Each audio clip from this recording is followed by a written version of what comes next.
This episode of Trifles is brought to you by the Baker Street Journal, the leading publication of Sherlock Holmes scholarship since 1946. Find them online at bakerstreetirregulars.com. Welcome to Trifles, a weekly podcast about the Sherlock Holmes stories. It is, of course, a trifle, but there is nothing so important as trifles. Yes, Boscombe Valley was mysterious, Shoscombe Place was old, and the lodge was hysterical, but there are so many other details to pick apart in the stories. Pray, be precise as to details. You know the plots, but what about the minutiae? Was Holmes more of a tea drinker or a coffee fancier? And what are all of the alcoholic drinks mentioned in the stories? You are very inquisitive, Mr. Holmes. It is my business to know what other people don't know. Scott Monty and Burt Wolder will have the answers to these questions and more in Trifles. The game's afoot.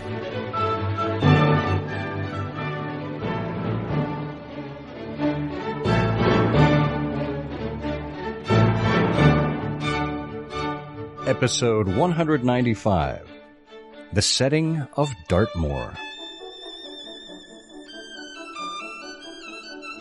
Well, hello and welcome to Trifles, the Sherlock Holmes podcast where we look into some of the details in the Sherlock Holmes stories. I'm Scott Monty.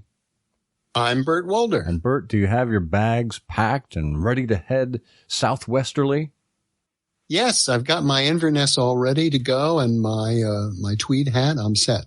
And my gloves and my cane and my revolver. Oh, you look good. You look good. Well, yeah. I'm assuming we're both starting from London, as Holmes and Watson did, as we head out to Dartmoor. You know, this is interesting because there are precious few stories.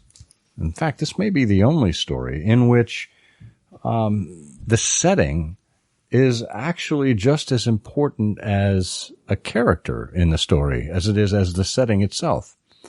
The Hound of the Baskervilles is, of course, the story we're referring to, and we will explore the moors and this concept right after this quick word about our show. This, of course, is episode 195. You can find the show notes at at ihose.co/trifles195. We are I Hear of Sherlock on Facebook and YouTube and Instagram and Twitter. And if you'd like to drop us a line, you can do it in any of those spots, or you can simply email us at trifles@ihearofsherlock.com. If you are of the mind that wishes to support the show, because this is free for everyone, you can support us for as little as $1 a month. It's a token amount. You can put in whatever amount works for you, but just check us out at SherlockHolmesPodcast.com and check out our Patreon or PayPal button to make a donation of your choosing. And we thank you for that. So we were heading toward the moor. This is, to me, The Hound of the Baskervilles has always been an interesting novel because it's a novel that happens to include Sherlock Holmes. It's not about Sherlock Holmes. And it takes us to a very mysterious setting of Dartmoor. What do we know about Dartmoor and its general location? Well, Dartmoor is part of the southwest of England. It is bounded on the west by Cornwall. I spent a little time out there at one point. I had a great friend who lived in a little town called actually the town he lived in was called Crackington Haven, but it was near Bude, and Bude is on the coast and is sort of close to the western edge of Dartmoor, of Devon, rather. It's a county of England, bounded on the west by Cornwall. It's on the east bounded by Dorset and Somerset. The English Channel bumps into Devon in the south, and Dartmoor is sort of in the lower third of Devon, if I remember correctly. And I have another great friend who, was born and grew up in Devon. So it's a wonderful part of England. But the reason why it's so popular in fiction, even beyond The Hound of the Baskervilles, is this area, Dartmoor, Devon, is just wonderful scenery. And Dartmoor is now today, the home of a huge national park, slightly north of Plymouth, slightly southwest of Exeter. And it's a great scenery, and it's just been a great environment for all sorts of tales and films and stories. Well, I would love to visit there someday. I mean, it's always held a special fascination for me. Certainly, this kind of Gothic romantic kind of setting, and just I like nature to begin with, but just being out in the open like that, in a setting that, we can imagine Holmes and Watson walking around in, and in a setting that literally inspired Sir Arthur Conan Doyle to do his thing. It was on a visit in 1901 to Dartmoor when Conan Doyle was first kind of inspired to come up with a tale. And it wasn't originally going to be a Holmes tale, from what I recall. It was really based on a local legend that was told to him by Fletcher Robinson when he was staying at the Cromer Hotel. In Cromer at the Royal Links Hotel with Bertram Fletcher Robinson. Right. Yeah, and it was clever, I think. Well, it was actually brilliant and a joy to us that in thinking through this tale, how to handle the local legend, a mysterious hound on the moors, forgotten crimes that may have led to it. I don't know that anywhere that legend. Well, I've read at a very high level descriptions what that legend could have been, but I don't know that I've ever read any definitive account of precisely what story Fletcher Robinson told Conan Doyle. But the great advantage for us is that as he sort of worked through it, he sort of said to himself, solving all of this really requires somebody to sort of observe these actions and then unravel things. And a great observer would be Watson, and the great unraveler would be Holmes. And maybe I can bring this back as a previously unpublished case of Sherlock Holmes. And it worked really well. I'm just looking through a book I have called The Hound of the Baskervilles, Hunting the Dartmoor Legend by Philip Weller. It's an imprint of Devon Books. I think this was in, 2000. Where's the publication date here? I guess it was never published. Can't find the date. Well, then you don't have it. Goodness. Then it's all a figment of my imagination. I don't know. Well, Philip Weller was the chairman of the Baskerville Hounds and the Dartmoor Sherlock Holmes study group. So, evidently someone who was well versed in local legends and Sherlock Holmes. And he mentions a few historical sources. Let's see. I guess Sabine Baring-Gould wrote a book of Dartmoor published in 1900 and looked at some of the antiquities on Dartmoor. It would have been some of the prehistoric settings, the huts and whatnot. And then there was a committee on Dartmoor established in 1877 to record antiquities on the moor in face of their increasing disappearance or demolition. And there we've got things like Grimspound, which would have eventually evolved into the Great Grimpen Mire under Conan Doyle's pen. So he would take some of these previously identified locations on the moor and create familiar yet fictitious names out of them and use that very haunting kind of setting, the bleak moor, to bring this to life. I feel a little well, I don't know that I feel, well, I do feel foolish, but then I always feel foolish. But one of the things, because we thought for this episode we would speak about Dartmoor and the area and how it featured in this particular case, but also how it may be featured in other groups of fiction. But I never thought to myself, gee, what about that legend? So I didn't reach out, as I now have, to the Hound of the Baskervilles book in the Baker Street Irregulars manuscript series to find a lovely essay by Lloyd Rose that's reprinted from the Baker Street Journal 26 number 3. It's October 1976, called The Folklore Origins of the Hound of the Baskervilles. Ooh, do and tell. What Rose, and this is on page 97 of the Hound book in the manuscript series.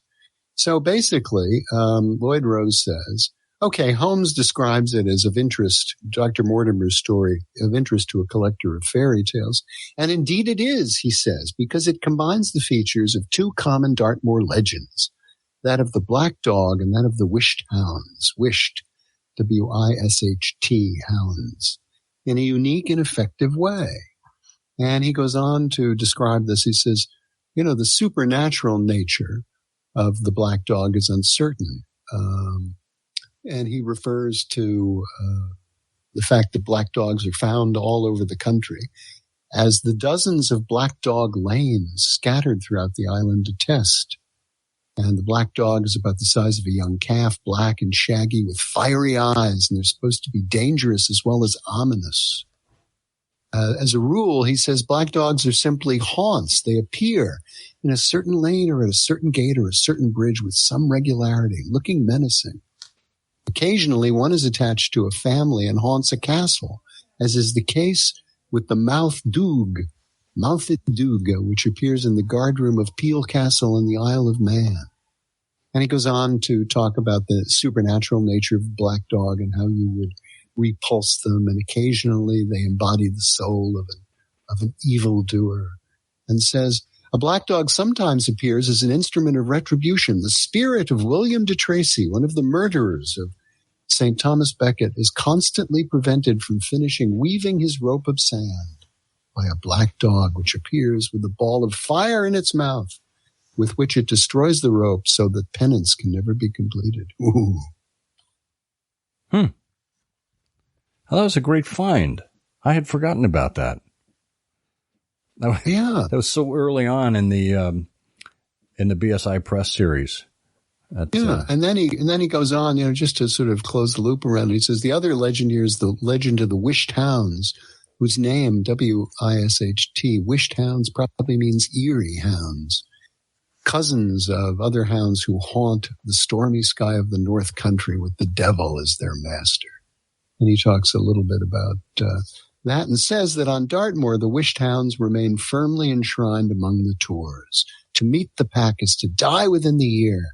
To follow it is to be led over a cliff to one's death. We will lead you over this cliff to a word from our sponsor. We say the Baker Street Journal is an irregular quarterly of Sherlockiana, but the fact is you can count on the Baker Street Journal to arrive in your mailbox if you're a regular subscriber 5 times a year. That's once a quarter plus the Christmas annual.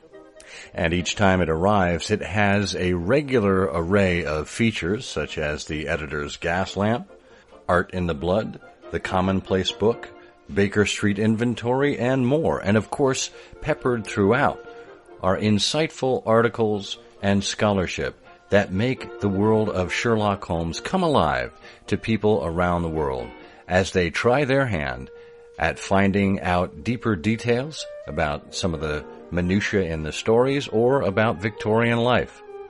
If you don't yet, please consider a subscription to the Baker Street Journal. Go to BakerStreetIrregulars.com and make sure you get your regular delivery of the journal today. We are back talking about the role of Dartmoor and the surrounding geography in the Hound of the Baskervilles. Last we were hearing about the legend of the Hound as Lloyd Rose brought to life in the Hound of the Baskervilles Chapter 11 manuscript series from BSI Press, our sponsor there you just heard from.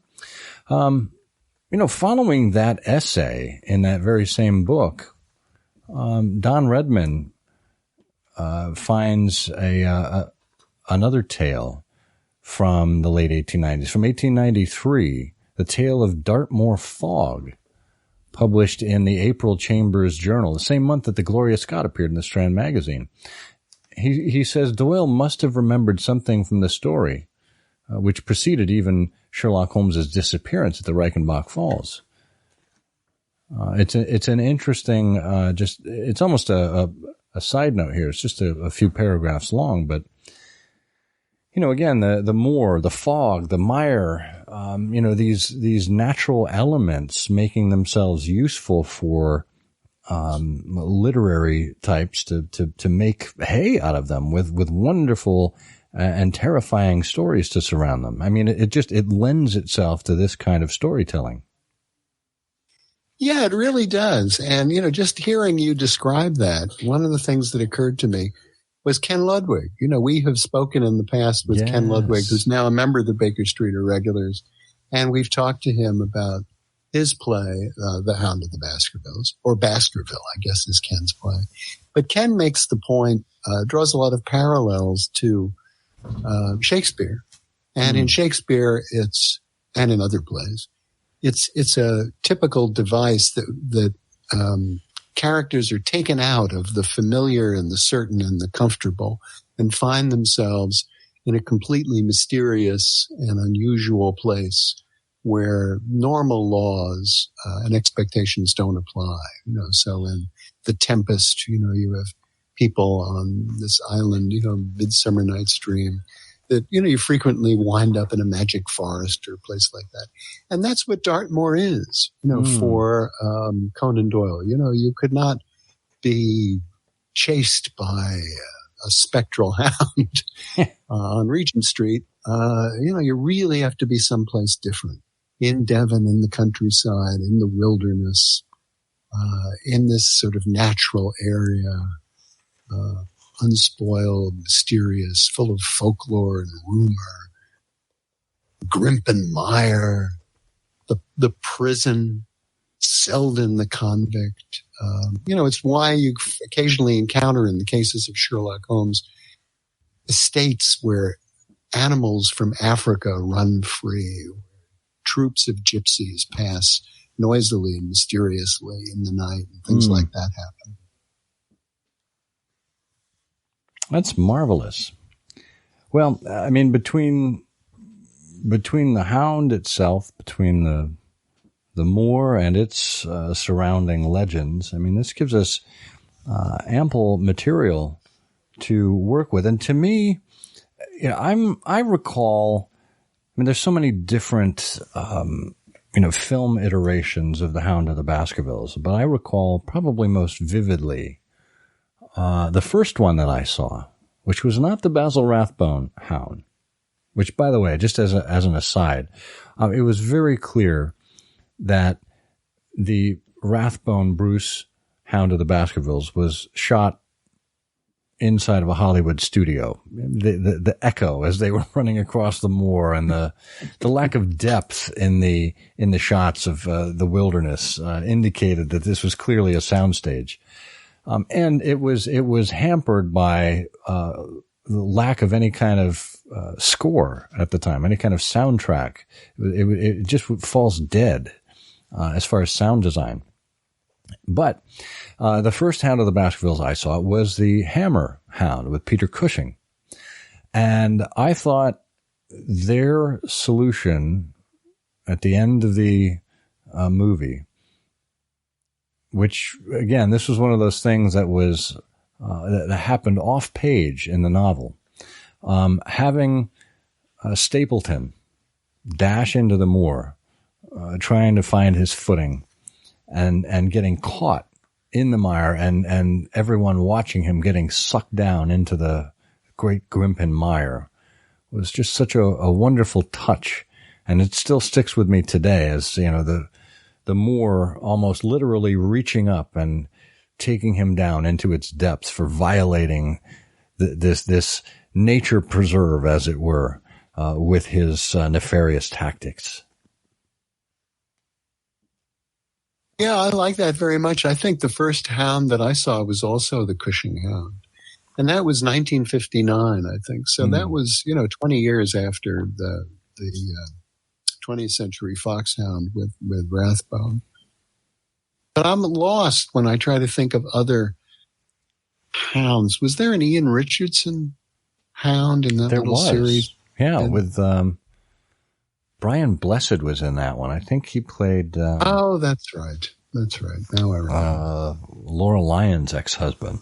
Yeah. This was this little series of films with Cy Weintraub produced, only to find as he was beginning production that the Jeremy Brett series was going to be going to be done. But gee, I don't remember. I know I have that somewhere on DVD, but I've not seen that in a very long time. I barely remembered it. Yeah.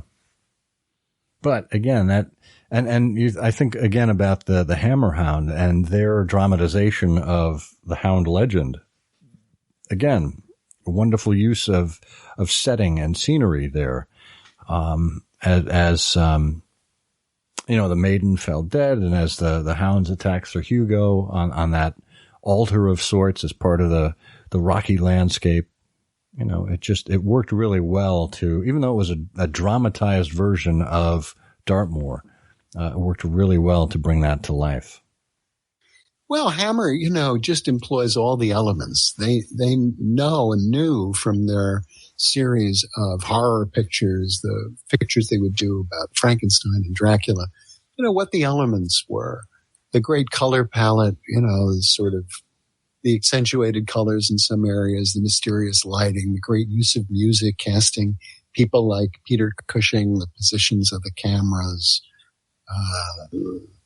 value of a scream, mysterious characters, the use of sound. It really is it all comes back when I think about it. Yeah. And I just loved Cushing's Holmes. It was sort of an eccentric Holmes, but I liked it a lot. Well, Holmes was eccentric, which, quite frankly, made the setting of Dartmoor perfect for him and this story. And that is just a trifle. It is, of course, a trifle, but there is nothing so important as trifles.